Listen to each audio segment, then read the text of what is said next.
Hello everybody, welcome here. If this is your first time finding any of our videos, the voice you're hearing belongs to Kathy, and I am the manager of the ScrapBook Cottage in Winnipeg. I also refer to myself as the creative director, and you can find me there in our Winnipeg store most days. I am here to film for you a Christmas card class. This is being filmed in October of 2023. I will post the link so that you can purchase the kit in this group as well. If the link has been removed or no longer works, it just means that sadly we're out of these kits. But the instructional video will remain for a very long time. The great thing about this is if you happen to be from out of town, then all of our classes are accessible to you. So let's get going. We're going to build these cards. These three, I'll give you a little bit of a really nice and up close view.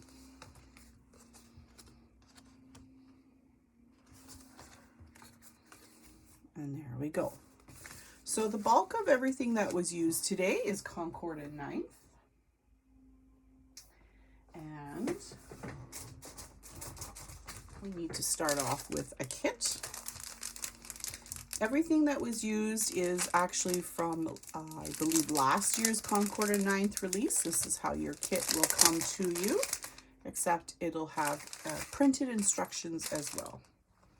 Just going to get my little metal bowl out to collect all the little bits and pieces that I know are in here.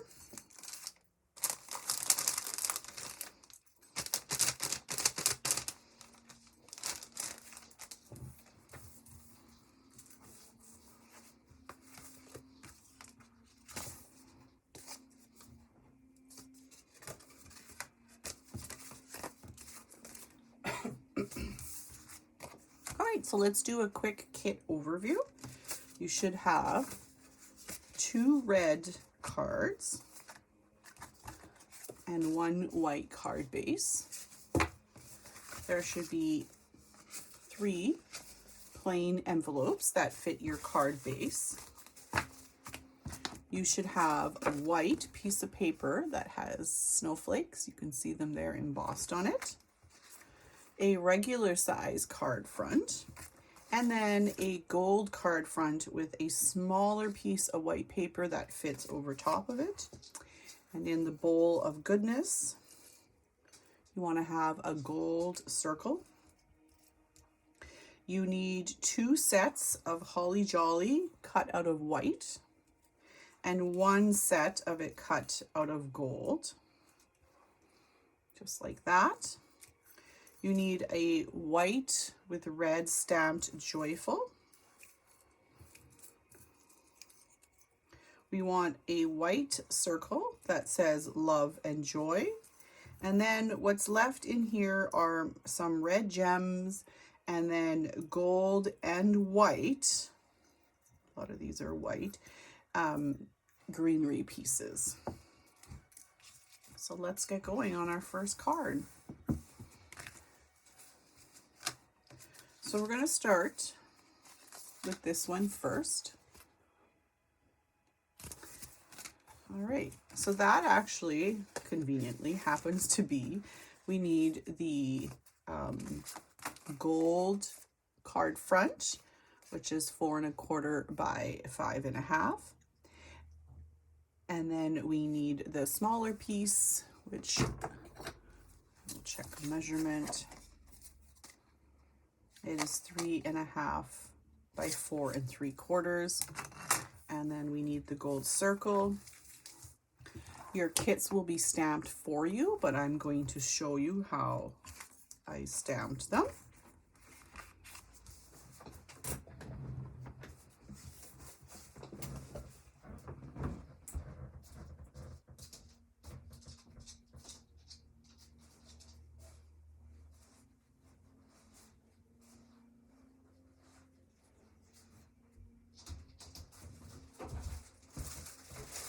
Helps to have the stamp in the right place. All right, so here is our stamp set. It is Concord and Ninth. The packaging. It is Concord and Ninth Festive Phrases, and there is a die for this set. We are specifically wanting to use this one right here,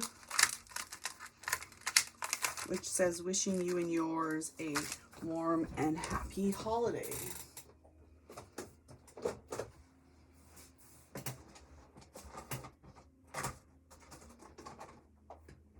Just can't pull everything out at one time.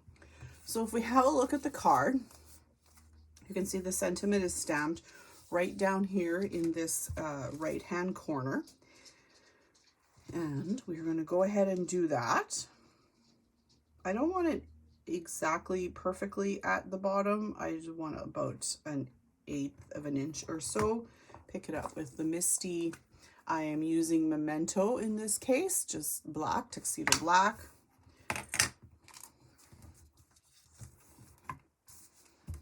Guess I could use a magnet. Ink it up.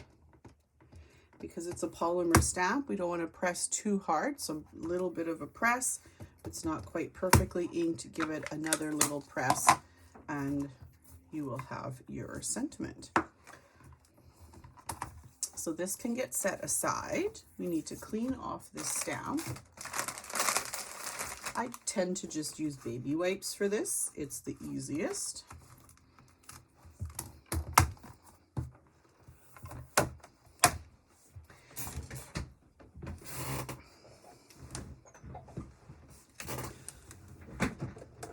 Right.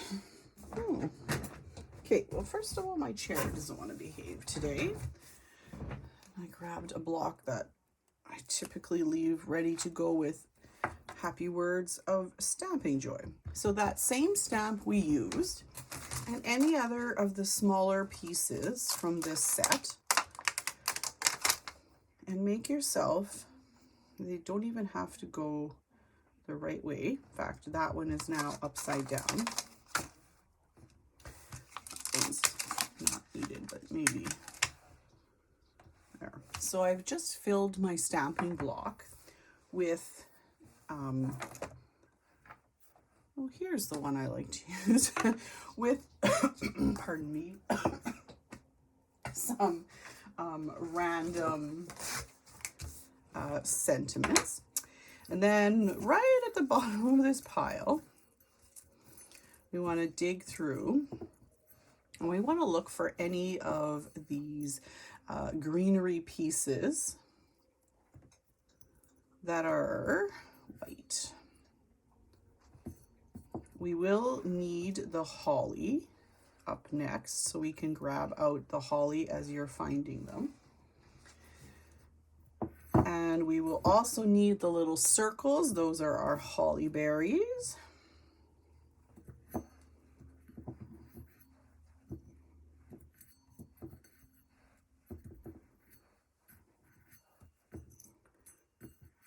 And I think the rest are all gold now. All right, so let's place this on a scrap piece of paper. I just grabbed a piece of garbage from my garbage container in my room, and we're just going to put our greenery onto a scrap piece of paper. You can also use a craft mat. I'm going to use, I found the sage from Catherine Pooler was a really nice tone of this, and we're going to ink up our stamp. And because Catherine Pooler ink pads are very juicy and soft, they're a foam pad, you're just going to be very light with your pouncing of your stamp into the ink pad. And we just want to create a little bit of pattern on these white pieces of greenery. It doesn't need to be red or the right way up. It's just adding a bit of texture and a little bit of detail. That's the store.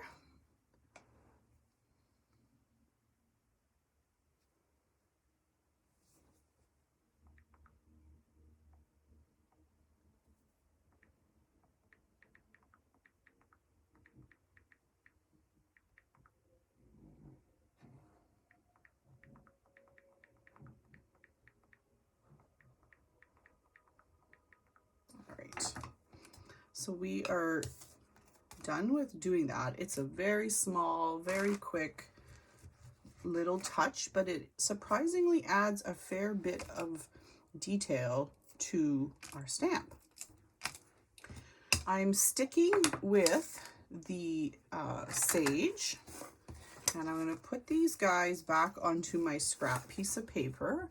I have a blending tool, and I'm going to very lightly kind of pounce and apply now the identical same color. And I say lightly because if you get too wild and crazy, you will do what I did plenty of times, which is rip your stems apart. And we're just gonna ink and blend that out. It doesn't have to be dark, and it does not need to be consistently perfect or all applied. A little bit of sort of a haphazard inking is fine.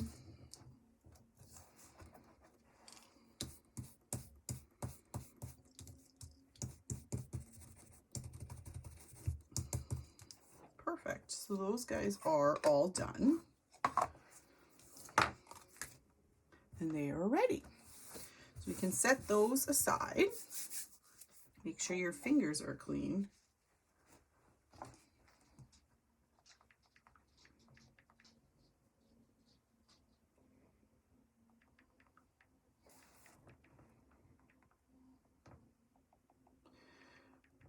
We're going to get ready for the next step. I just have to answer the store.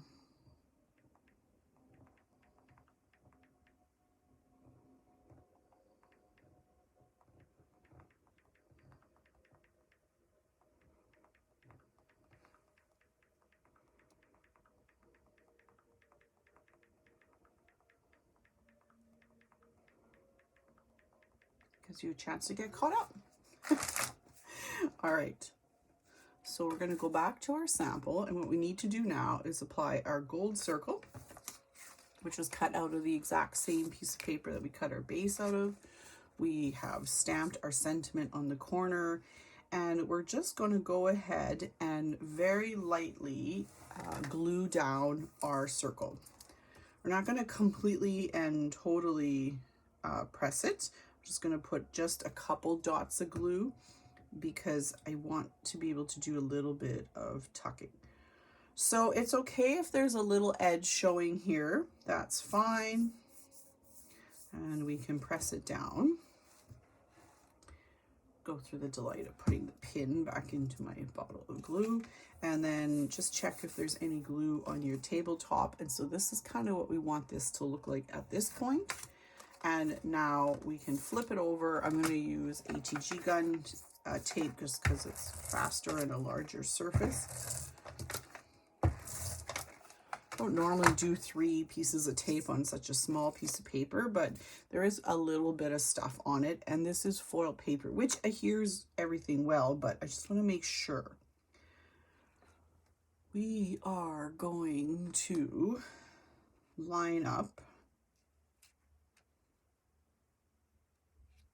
our card. I have a tool that does that for me. I don't know why I don't use it.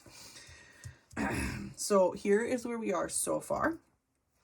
Learned from experience that I would put my joyful word down first, just to have an idea of where we want this to go. You can go ahead at this point and apply your card front to your, or apply your card front and your base together. Let's make lots of rattly noise. Oh my goodness. Yikes. Okay. This might not work because of that circle. Oh no, it'll be fine. So this is the CAT tool. It is an alignment guide that we have amazing crafters in Winnipeg who created this. So there is a little lip on the back, and I've tucked my card into the corner securely. Yeah, oh dear. Yeah, no. The circle protrudes, so for this particular card, that's not an option. So now I have to eyeball it, which I'm not great at. As long as I don't press it down, I have a second with my ATG tape to lift it. Okay, so any overhang is going to get cut, snipped off. I find it easiest to flip it over, hold it a little bit in this case because it's not totally secured, and that little bit is garbage. And then now obviously we have two floppy ends, so we can put a little tack of glue behind there. I'm using the Dries Clear Art Glitter Glue. I find it the best for what I am doing here today. Every situation calls for a different glue. All right, press those down and then that's adhered. There is still some movement under here and then obviously all right here, but that's kind of exactly how I want it. What we need to do next is locate our gold greenery, except for, you can see I've left the three sort of pine branch ones in the bowl.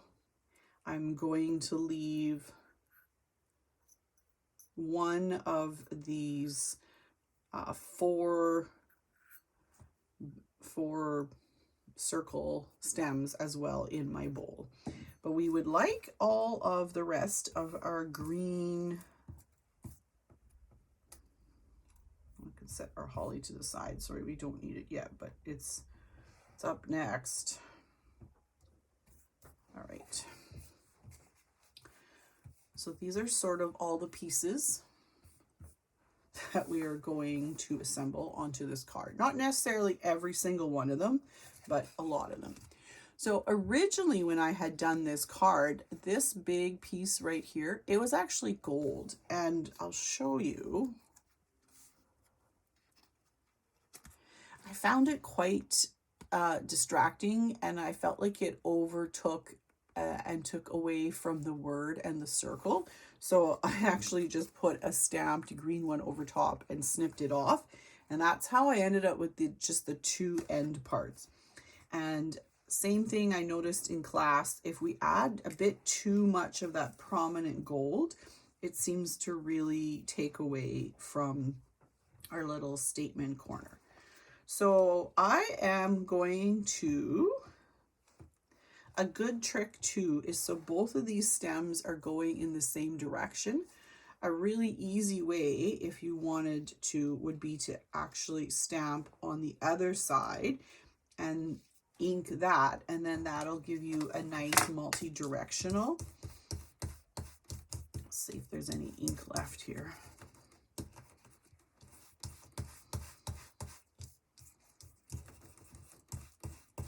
Just a little tiny bit.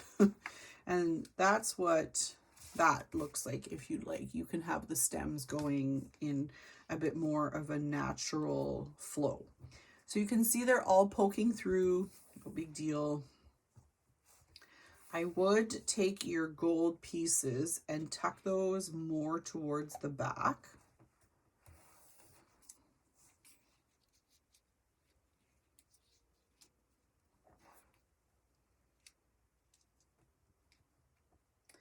My spot of glue is right there, which isn't incredibly helpful, but I have a solution for that. So you'll notice that the bulk of these pieces in this kit are white. The reason why I did that is because it allows us to customize and create for ourselves the die cut images in any color that you want. I am not a keeper of scraps. I don't have very many at all. You can see I cut off the end of that little branch and I have trimmed it off and tucked it now beneath that wreath. So this is that little gold branch that was a little bit too long, but I couldn't tuck it. So I snipped it just a bit. I'm applying a tiny little bit of glue. And then now I know this is going to get covered. I can put them just right there. Perfect.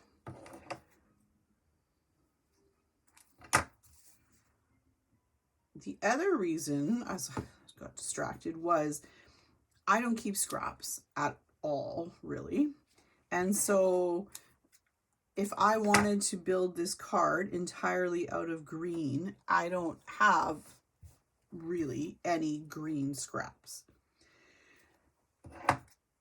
But by creating everything out of white, and we'll do the markers on the next card, I stamp and die cut most everything out of white paper, and then I just go in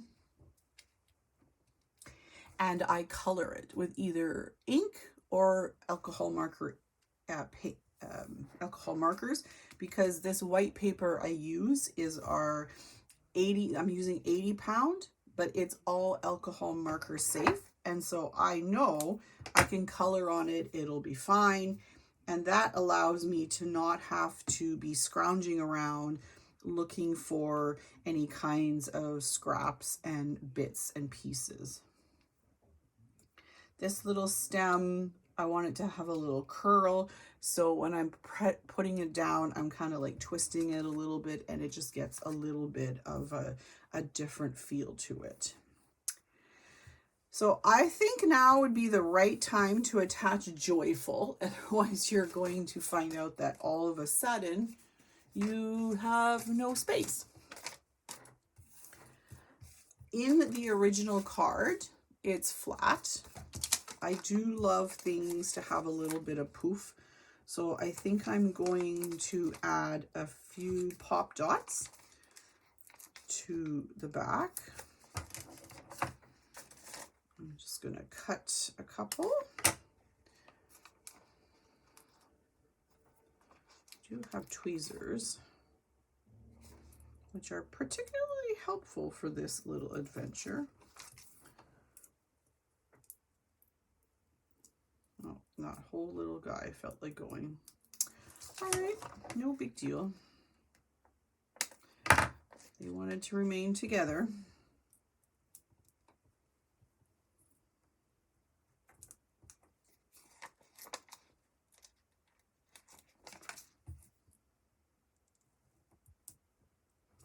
I find with sentiments, make sure you put one at the sort of the end and the beginning. Now we can pull off our paper. This is that one that went down joined, and the top has gotten a little bit distracted. So I'm just going to put a tiny little dab of glue on it so I know it's actually going to stick. I am going to find my tweezers. This is the joy of filming class in the middle of when the store is open. Where is my, okay, well, you'll find them some other day. So I'm going to place my Joyful right here. Actually, I'm going to tuck it down a little bit. Every time you do this, it's going to be a little bit different.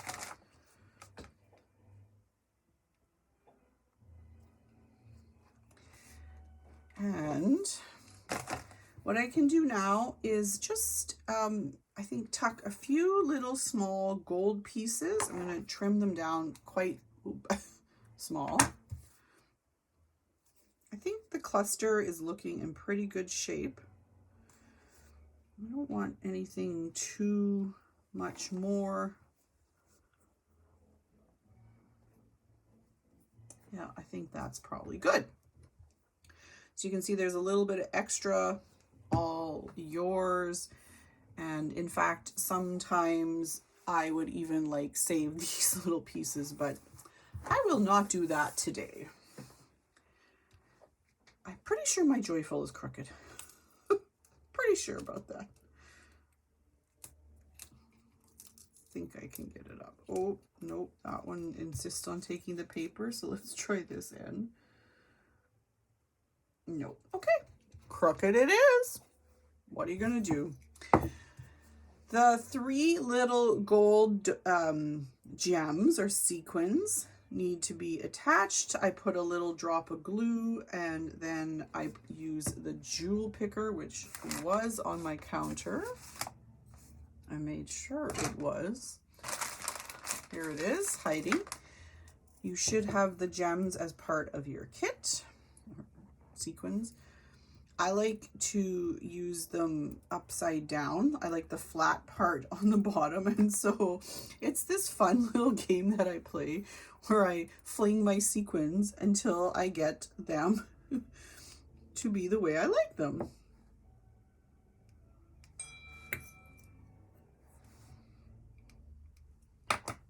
Perfect.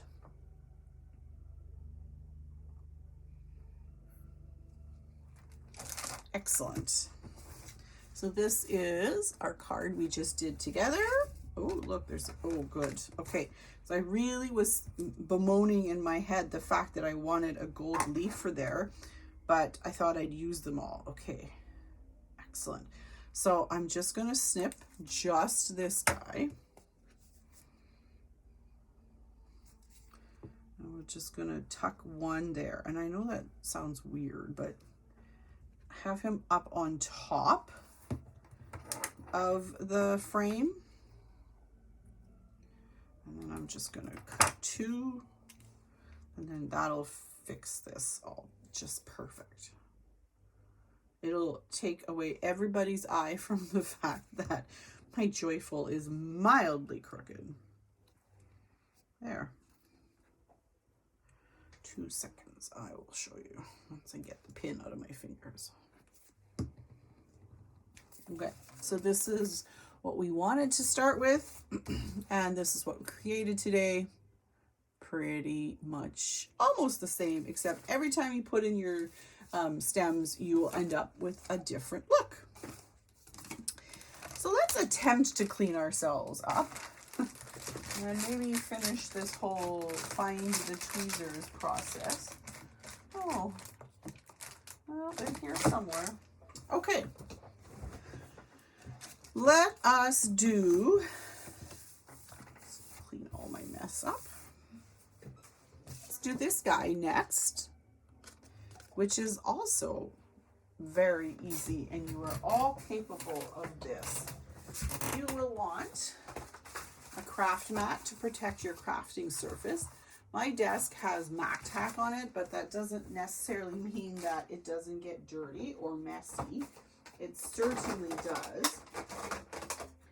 And I really don't love that. Right. So I have just grabbed a variety of green inks. It can be any at all. We are going to take that piece of embossed paper with the stars or the snowflakes, as you see to describe them. And what we're going to do is we're going to ink blend our way all the way down this whole piece of paper. We don't need this whole piece of paper, but we're going to do the whole thing. So you can have anywhere from 4 to 6 colors. And I would at this point put them in ranking of light to dark. My microfiber cloth on the ready. It's a little bit of sage in here. I'm going to wipe that out. It's dry, and I'm just dry brushing this brush clean. Start with my first color, which is going to be an oxide. It's Twisted Citron, and I'm just going to, you always want to start off your paper and roll in and roll across your paper. Blend that till you're happy, and then you have sort of the degree of darkness that you want on that spot. And then you're going to lightly kind of essentially clean your brush and roll down till you get a little sequence or a spot, a strip, I guess, that is lighter. clean out my brush. And I'm going to go now to Lime Ricky, which is Catherine Pooler, one of my favorite colors. I just re-inked this, so this could be interesting. And again, start off your page and roll across. That will always help you to get kind of no big streaks and smudges. The great thing about this technique that we're doing in particular is it's actually 100% okay if you do end up with some, and I'll show you why. So when you're melding your two colors, if you think to yourself, oh, my first color has sort of really blended in and a little bit of that, if you want a definition, is gone, go back to your first color and just put it over top. In this case, it's not important. Clean that all out. And I'm gonna go to Grass Skirt from Catherine Pooler. So it's kind of, now we've moved in, I didn't get all that oxide out, but that'll be okay. Moved into our more darker. Blend that across. And again, start from the edge and roll yourself in.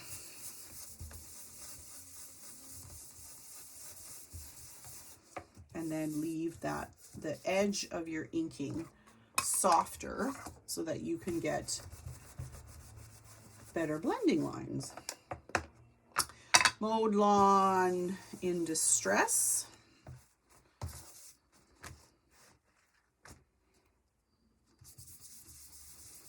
Which is really similar to Grass Skirt. I always forget. That's okay. Like very similar.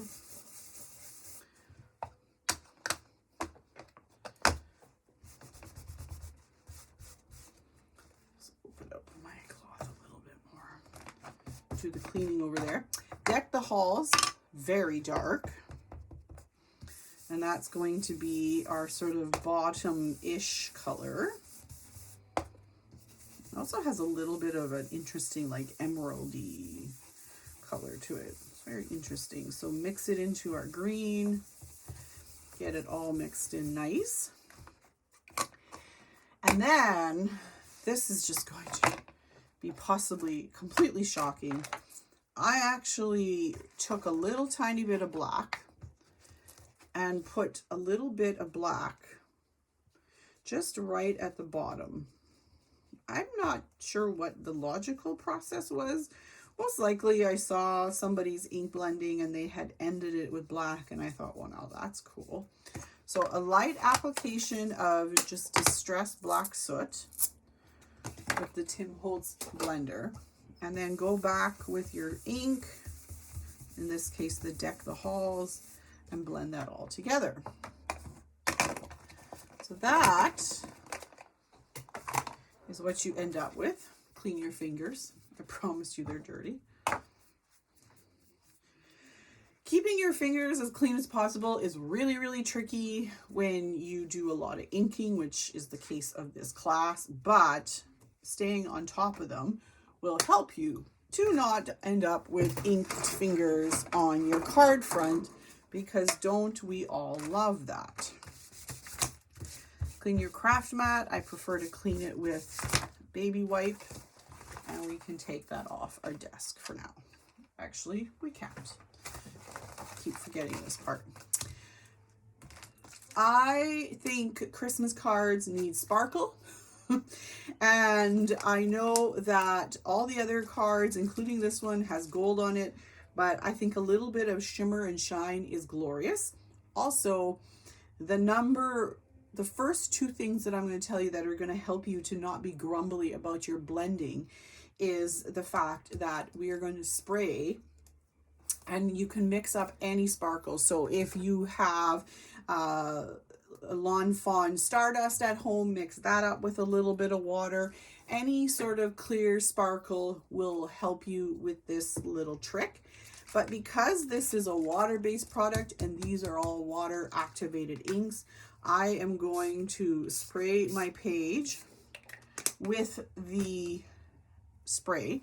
And if I hold this up, you should maybe be able to see it dries pretty quick, as there's these splotches that are on my card and it's helping my ink to blend.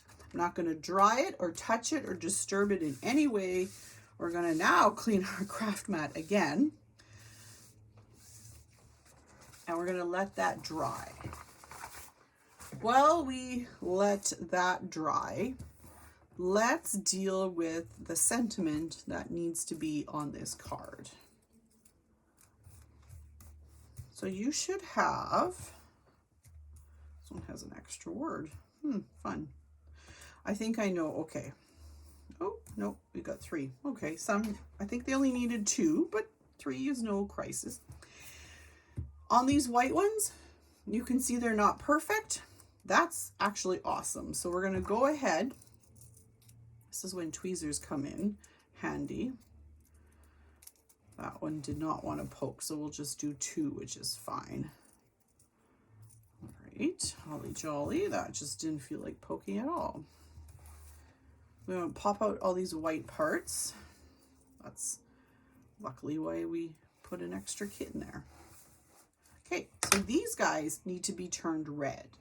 So in the last one, we did it where we used ink. This time, we're going to use our alcohol markers. I find using the flat tip fun and different. It hardly ever gets used, so might as well give it a chance to come out. I am using R46, which is strong red. And all I do, again, to my white die cut, in this case sentiment, I'm just going to color up the words. Just like that, and you're going to color all of them. You can see there's some white showing. I'll show you a trick for that in a second.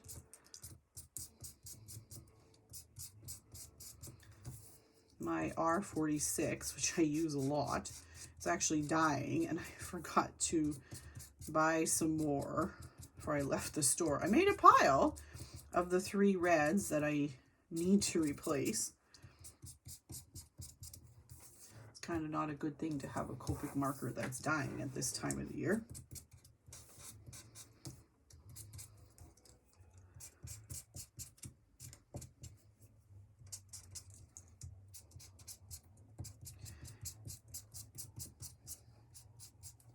It does also not have to be exactly perfect. You'll see in a minute or two why.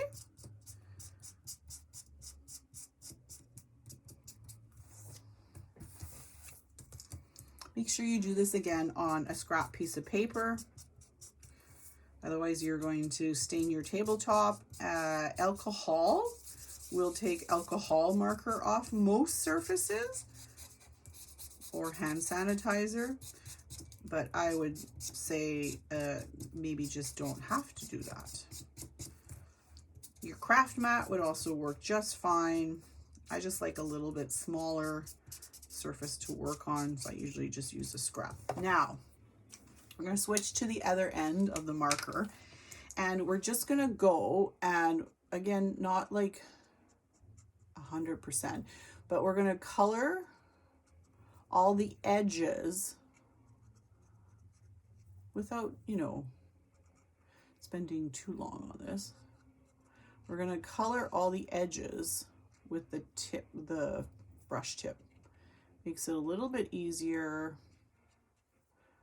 And there's lots of spaces, I'm sure, that aren't perfectly covered, but the bulk of them are red, and that's what we really want. We want the edges to be red. I want to fool the eyes into thinking that we did actually go and get our red scraps out, and that we did actually do it that way.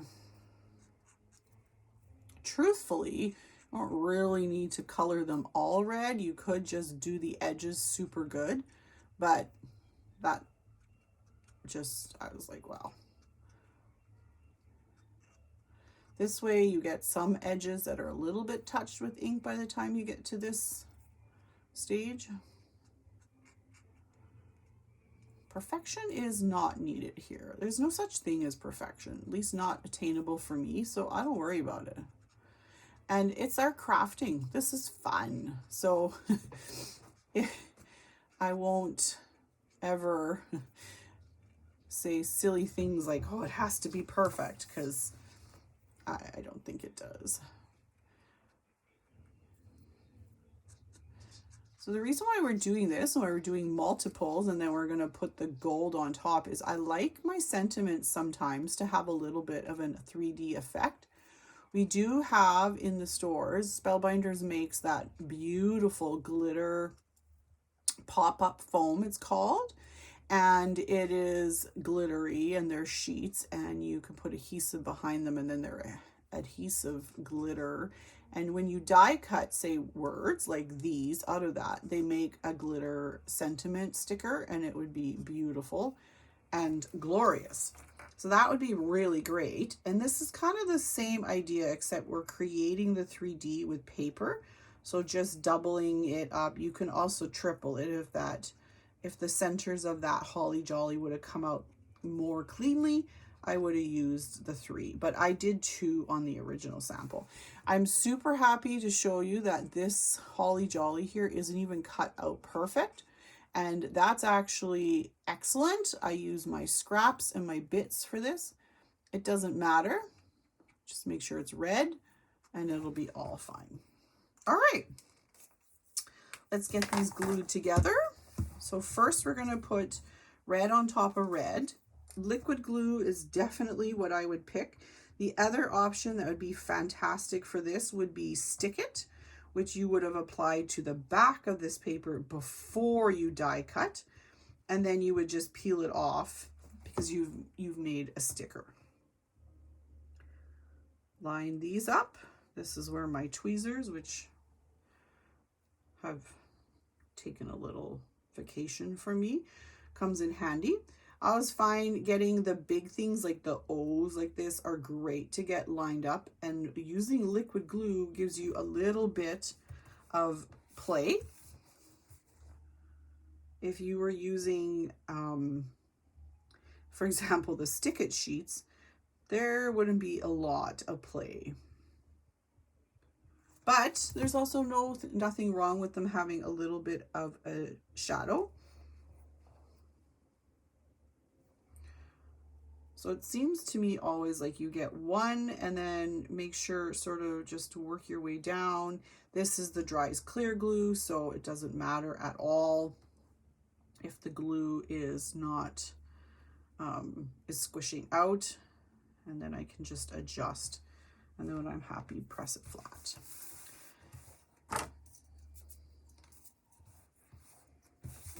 Make sure there is no glue on your fingers or your desktop. And then we're going to grab our holly jolly and just poke out these inserts. And then we're just going to glue this together.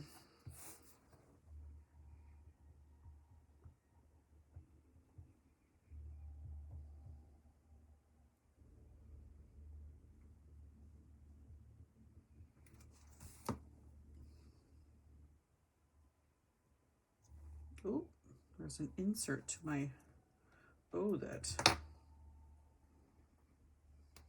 oh dear. Oh, if only I knew where my tweezers were. The O has slid in between and it'll be fine. So make sure these are nice and tucked together. You don't want any overlap. You just want a little tiny bit of that gold showing. It just shows just on the edge. It's not a huge shocking amount of edge that's showing. It's very subtle, but it's there. And it gives those sentiments that would normally be very flat a more 3D effect.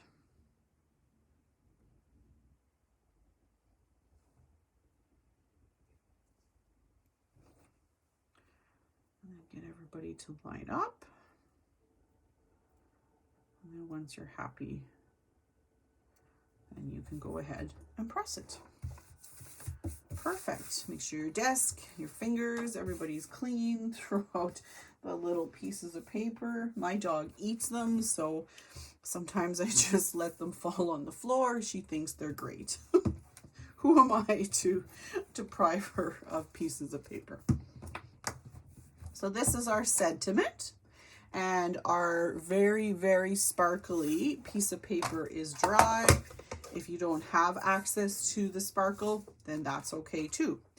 So this is actually a whole solid card front. This is a beautiful embossing / die from Concord & 9th, and it is very lovely. It's part of the whole set. I'll post pictures of everything we used, and it's meant and intended to be used like this.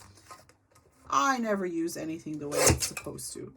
I am now going to randomly, very much, slice this into 1/2 inch, 3/4 of an inch,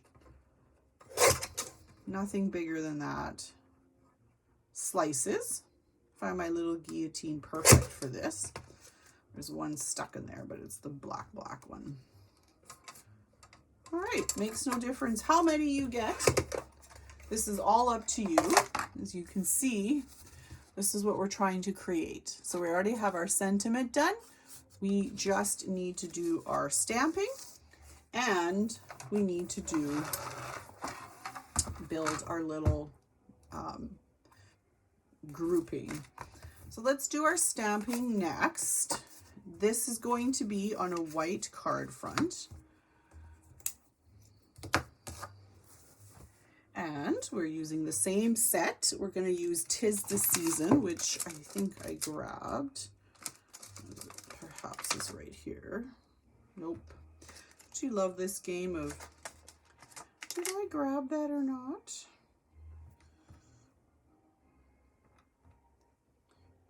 Where are you, little stamp?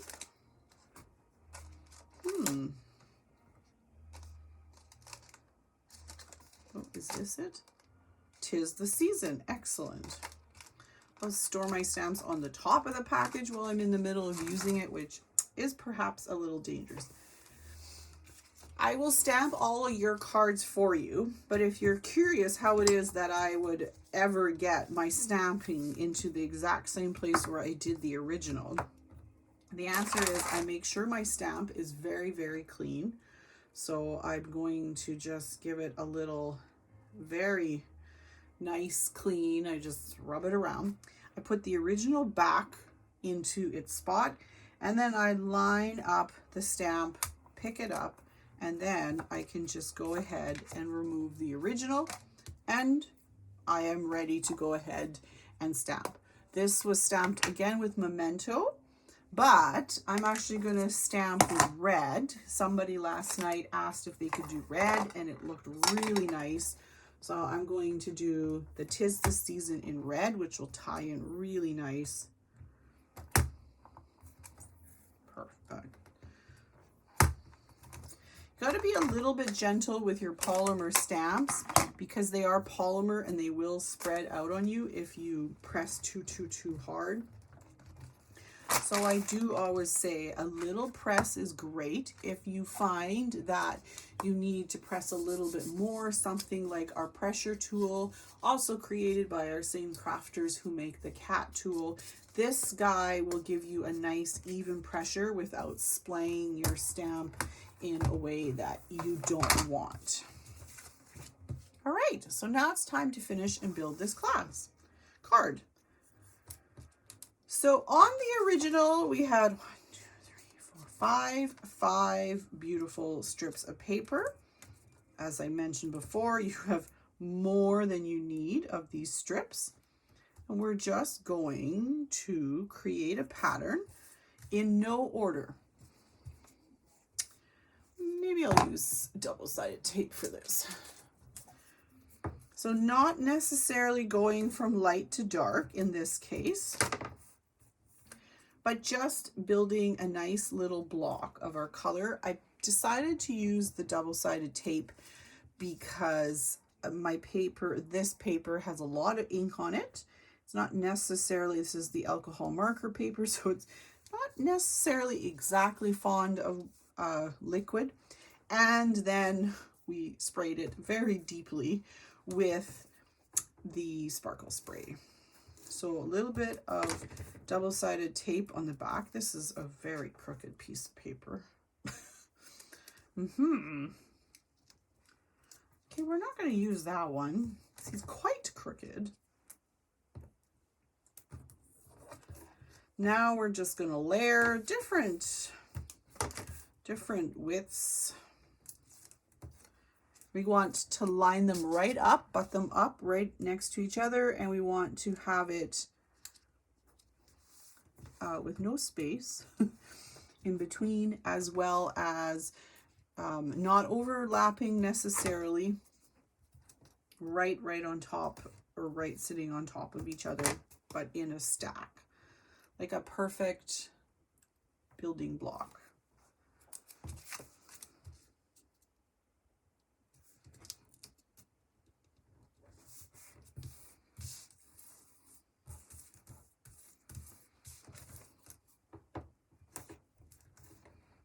Play around with the size, the width. It's a fun little thing.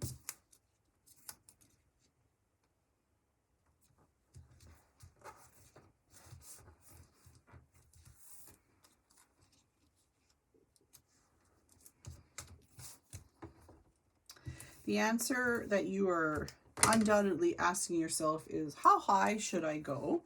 And that's kind of up to you. I stopped about 1 inch. I suspect this one is, these are all crooked, which is hilarious. So I'm going to actually do a fake straightening them out. I think I'll use, no, I think I'll use this one. Yeah. So I was obviously not using a paper trimmer correctly. So what I'm going to do is, I have tape, but I'm also going to put a little bit of liquid glue on the bottom right here. That'll give me a bit of playtime. And I'm going to manipulate this guy by overlapping slightly to get it straight. So I'm going to line this one up perfect.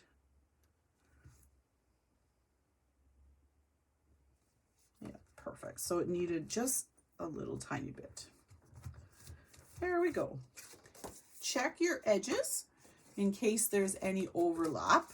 There's an absolute minuscule amount of overlap here. Be very careful in trimming this. This is wet, grumpy paper, so we want to make sure you use very sharp scissors, and I would not recommend a paper trimmer. Just a little snip is all it needs. So here we go. Pretty much ready to finish this card, and you have a couple extra strips, which would obviously allow you to create another card.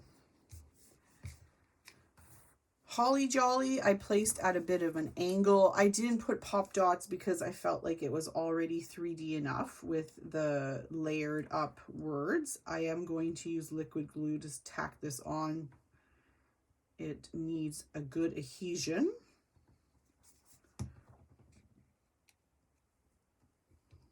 Press that. By putting both of these down, I have then a really good idea of what I want my angle to be. And I don't accidentally take up space that I shouldn't because I was not paying attention. It's very helpful.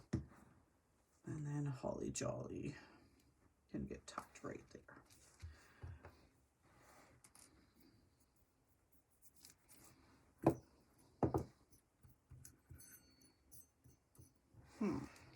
Were we not supposed to put red gems on that last card? Oh, we were. Oh dear. Okay. Now I gotta go put more red gems in all of these kits.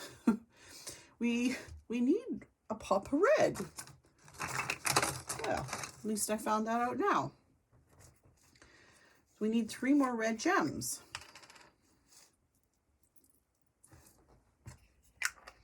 I have a huge one there. I don't. Okay, perfect. We'll fix that. So now again, sporadic dots of glue. I'm going to do one here, and one right here. I always wipe the glue off my tip before I stick my needle into it. Then we get to play this fun game. Flip it over to get the nice back. I just find they glue better, the sequins. And then last one right there. All right, so there we go with our 2 cards. The difference being here is I just used lighter inks this time, and my stack might be a little bit different, and then I stamped in red, but that is our second card. It's a really fun way to use an embossing folder, any embossing folder, and just play with ink. All right. Now, last up, it is stencil time. So this stencil is the Boughs and Holly, also from Concord and 9th. Oh, that needs, did we, oh, okay, yeah, good. Had a minute there. Did we not build a card? Yes, yes. All right, so we're using, this set has, I think it's 6 stencils in it, which makes it a quite costly stencil set. But there is the greenery set, and then there is another collection. We're working with the greenery ones because it's what creates this wreath on the back of our card.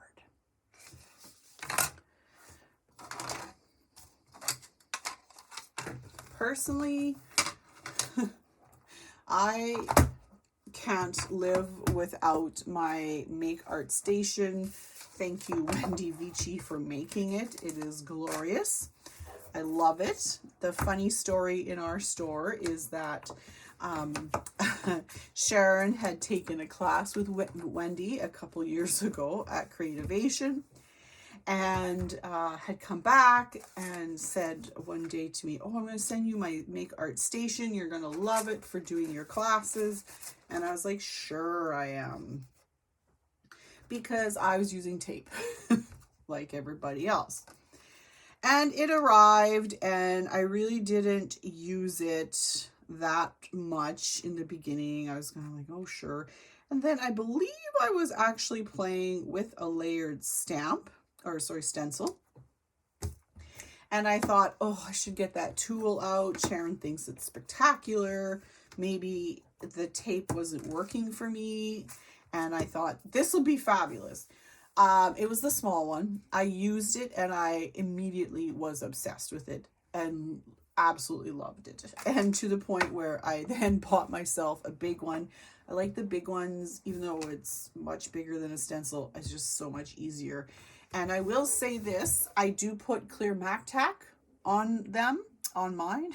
And I tell other people to do that because the grid is laser printed on. And no matter what you do, it's just going to come off, especially if you use any kind of cleaner on it. So I just wrapped mine in clear MAC tack, and everything's magical. So this is greenery stencil number 1. And what I did, because this tool has these beautiful lines, I lined up. It's most easy to use these stencils when you use a larger piece of paper, because you can then use the registration marks. I was stenciling these for the class kits myself. It's quite crooked. And I knew it would be okay, but I do find it much easier to have a piece of paper the same or larger than the stencil, and then that way it allows me to use the registration marks that are part of the layered stencil set, and I will often draw little marks on the paper, and then I know exactly where each single stencil needs to go.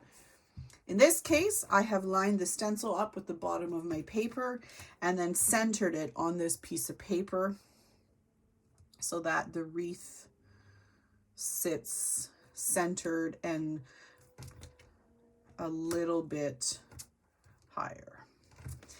For all the kits, this will be done for you. So you just get to sit back and watch. We are going to go to green ink. the last ink that was green that I used on here was very, very dark. Just going to dry brush that out.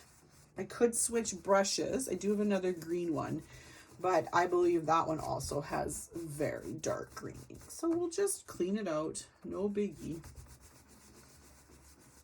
All right. So I think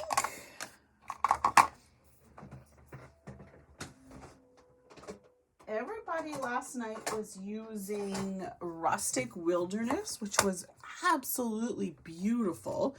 But I'm going to do my first layer with Mowed Lawn. I don't have Rustic Wilderness.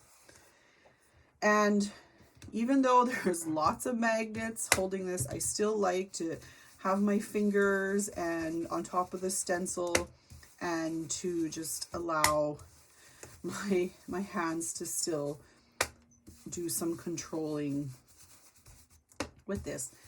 The fun thing that you can do is you can actually add highlights and lowlights with your coloring to every layer by being more heavy-handed in some parts and then a little bit lighter on other parts. So I will sometimes leave sort of softer edges. That is all it takes to level 1. Put that aside, ink side up. Now, greenery stencil number 2 is supposed to lay directly over top of our leaves, and it is the veins in our leaves. But it has these 2 holes, and I don't particularly love how when I was finished doing it as it was intended, it created and left me these very distinctive holes. So I decided that I actually liked it if I turned my stencil a little bit and made sure that the empty spaces was actually being filled by the stencil, and I just pretended it was more green parts.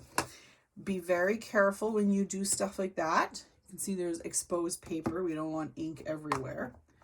And this time I'm going to go to Spruce from Catherine Pooler. It's quite dark, and I do like to do a little tap off. And then we can just go in and do this over top. There is absolutely nothing wrong with using the stencil as it is intended.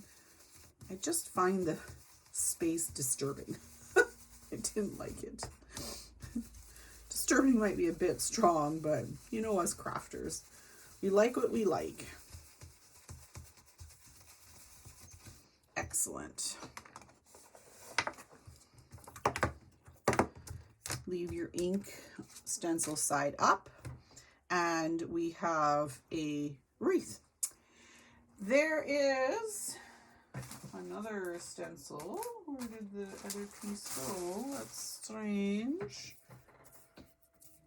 Okay, there is another part to the stencil that I'm not sure why I don't have. It has holly and a bunch of little pieces, and I did go in on the original and add in little holly to kind of fill it in. But seeing as how that seems to be missing, I will show you a secret. I'm just going to clean this off with baby wipe. There's not much ink on here, so it's no big deal. Be sure that it's a little bit dry. You can mask or stencil off any stencil you want. I don't know why this is stuck down so well. I'm not really known for cleaning up after myself, so it's an extraordinarily tidy roll of so this is the pixie tape, and I want to add a few more of these leaves, so I'm just going to mask them off. And here's that strange spot that I still think is a little bit missing things. Seems how I can't find my holly one. And I don't need that second leaf, so I'm just going to cover that guy up too. I know I use Mowed Lawn for that. I'm not going to worry about my brush. And I'm just going to add a leaf, which I realize is going to touch the edge of my paper, but that's okay. I'm going to fill it in. Just going to add a little bit more. Hold and watch any edges that are exposed. You don't want to wreck your hard work, as I have more than once with getting ink on your paper.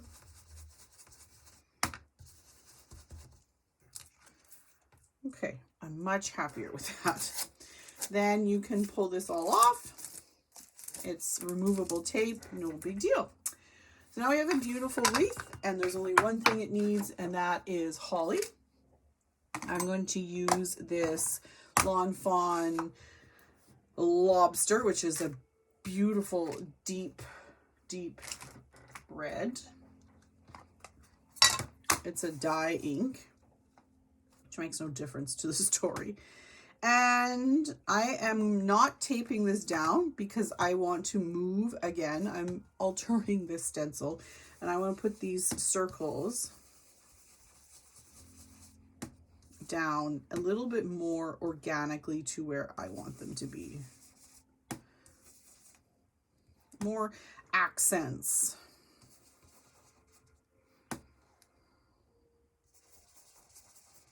Always when you're doing this, watch the edges, watch your stencil.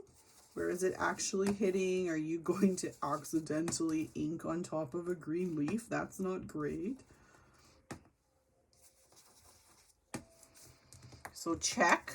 So we ended up with like a weird one over here. Must have just hit a little bit. So I'm just gonna, we'll never know. Perfect. And a little spot here.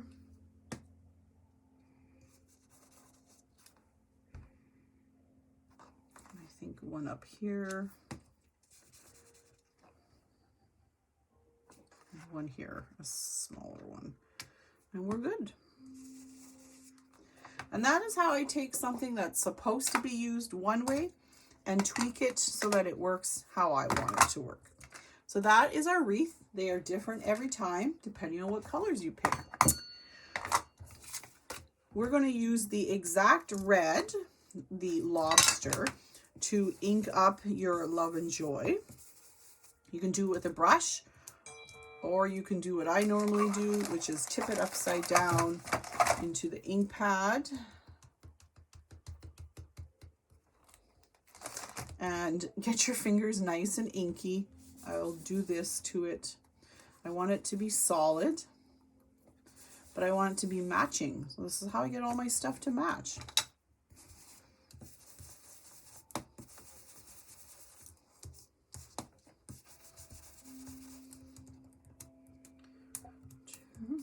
If you knew if you had the exact right color of Copic marker, this would be super easy with that. If you were happy with close enough,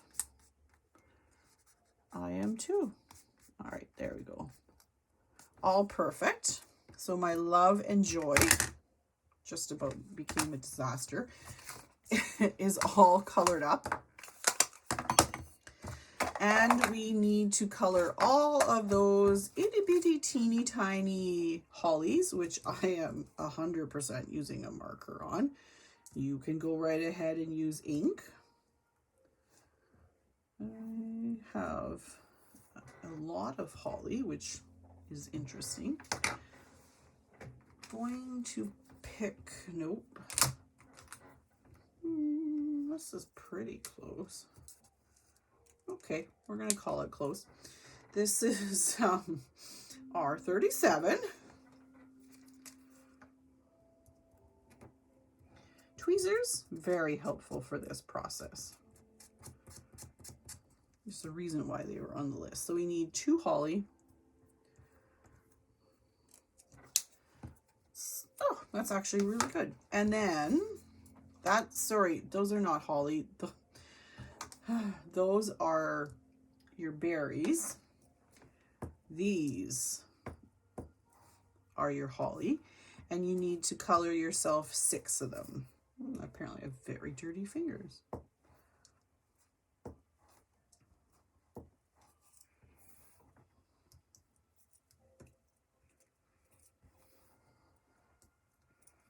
Time for another finger check. And yes, indeed, very inky. Ooh.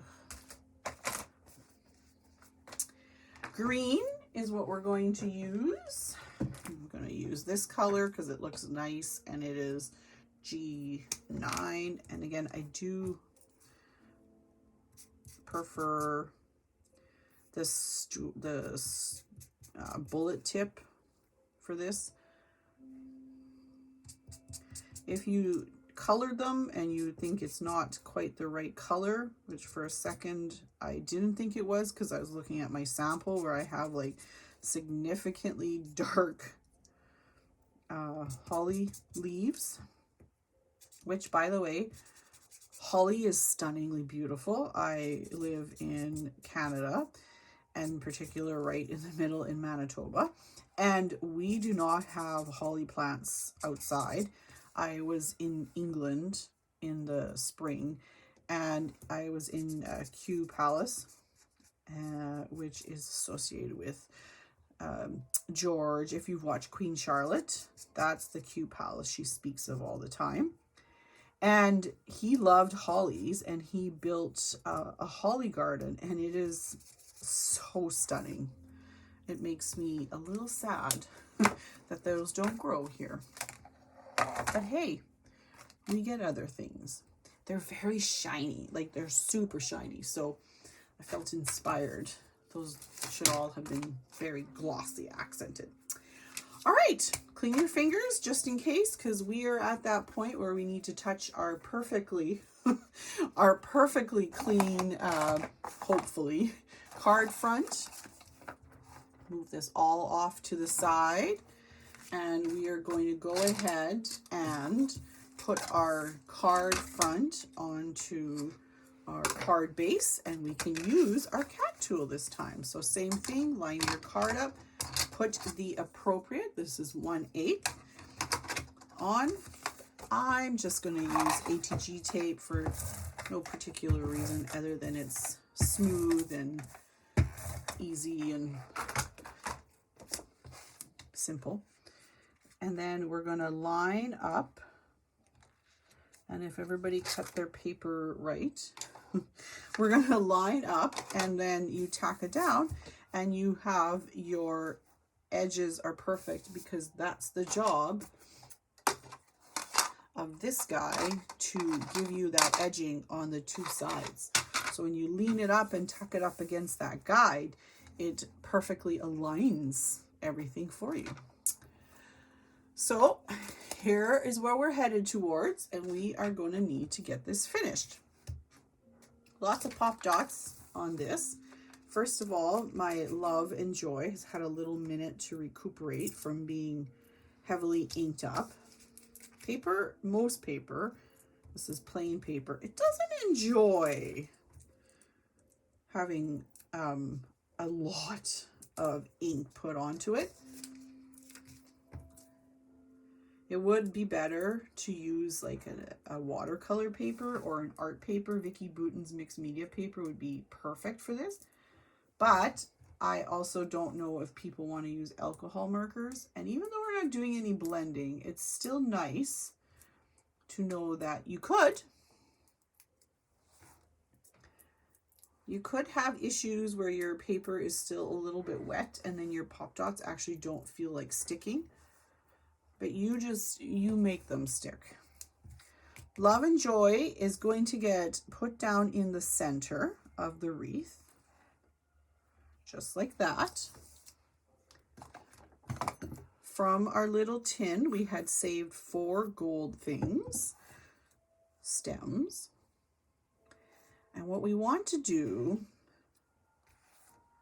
is sort of create, we want one to be able to lay on the edge but not cover up the words. So let's do that guy first. It's moved off to the center because if you put all of this here, it would obscure the word. So I'm going to go to my glue.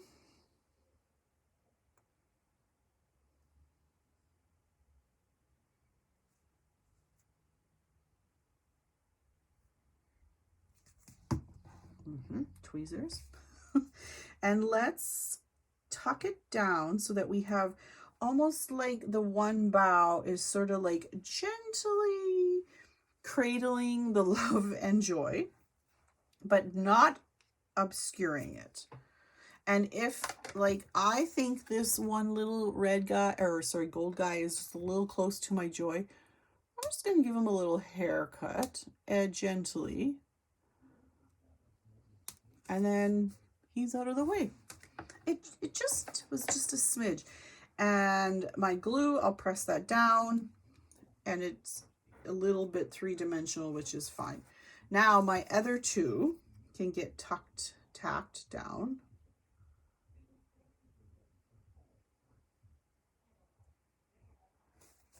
And we want the stems coming together to a central point just off to the left of our word.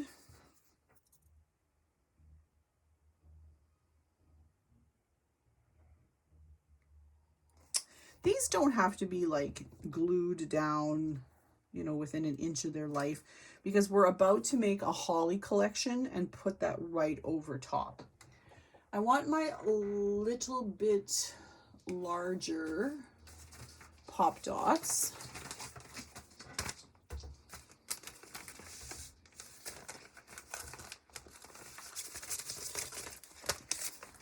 These guys.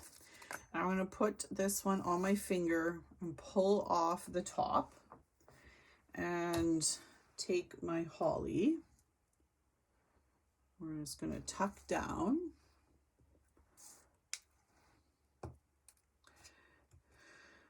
Everybody understands why I put tweezers on the class list.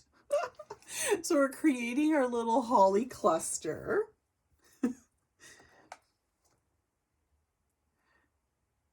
Just like that. Then we can grab a holly berry, and there's the tiniest little bit, almost too much, of the foam left. So let's just put a little bit of liquid glue. I also tuck some under that one holly leaf. Get your leaf anchored down nicely, just like that. And then throw your pop dots on the floor, and then put a nice bit of glue over top of where all those stems come together. Carefully remove that from your finger.